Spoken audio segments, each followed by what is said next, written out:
परिस्थिति बस मैडम या ओसामा जी गए हैं। जिस शहाबुद्दीन साहब की हत्या में जिन लोग का प्रमुख रूप से हाथ रहा, शहाबुद्दीन साहब डेथ किए तो पूरा राजद का आला कमान वहाँ दिल्ली में था, मिट्टी भी नहीं देने गया।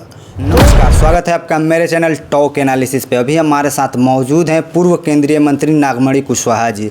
तो देखा गया कि उपचुनाव में ओसामा साहब वहां पहुंचे थे और उन्होंने डायरेक्ट ये ऐलान किया कि 2025 में हम लोग तेजस्वी यादव को सीएम बनाना है और मुस्लिम समाज शहाबुद्दीन साहब के परिवार को अपना लीडर मानता है। भाई, मुझे तो कहने में कोई संकोच नहीं है कि जिस शहाबुद्दीन साहब की हत्या में जिन लोग का प्रमुख रूप से हाथ रहा है और उसी के गोद में लोग चले गए, ये मास मुसलमान के गले नहीं उतर रहा है। शहाबुद्दीन साहब की हत्या हुई थी तो कोरोना काल में उनकी, अरे भैया, उनके गांव में जो लालू राबड़ी सरकार में जो अटैक हुआ था, किसके द्वारा हुआ था?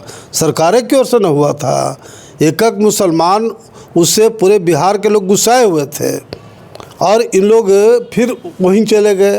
तो मैं व्यक्तिगत कोई आरोप नहीं लगा रहा हूँ, लेकिन ये अच्छा कदम नहीं माना जा सकता है।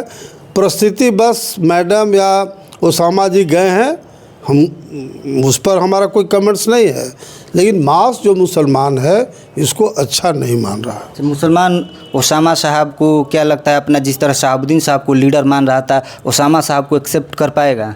क्योंकि आप शहाबुद्दीन साहब के साथ काम कर चुके हैं, उनके साथ रहे हैं। ये तो मुसलमान की जनता तय करेगी ना। नागमणि कौन होता है तय करने वाला?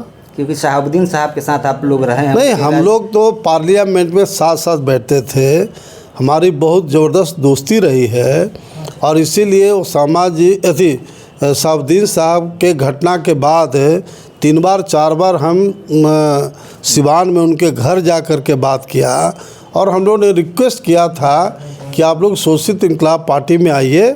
हम लोग मुस्लिम कोरी समीकरण बनाए हैं, सभी जाति संप्रदाय को लेकर चलेंगे, लेकिन उन्होंने ऐसा नहीं किया। अलग बात है कि राजनीति अपना अपना करना है, अपना करें, लेकिन मेरा इतना ही कहना है कि मास मुसलमानों के दिलो दिमाग में बैठा हुआ था कि जिन लोगों ने शहाबुद्दीन के घर पर अटैक करा के मारने की साजिश किया गया था, शहाबुद्दीन साहब डेथ किए तो पूरा राजद का आला कमान वहाँ दिल्ली में था, मिट्टी भी नहीं देने गया। तो उससे आम मुसलमानों के दिल में काफ़ी आक्रोश है। लेकिन चूँकि जब मैडम और ओसामा जी ने निर्णय लिया है कहीं जाने का, तो उस पर हमारा कोई कमेंट्स नहीं है।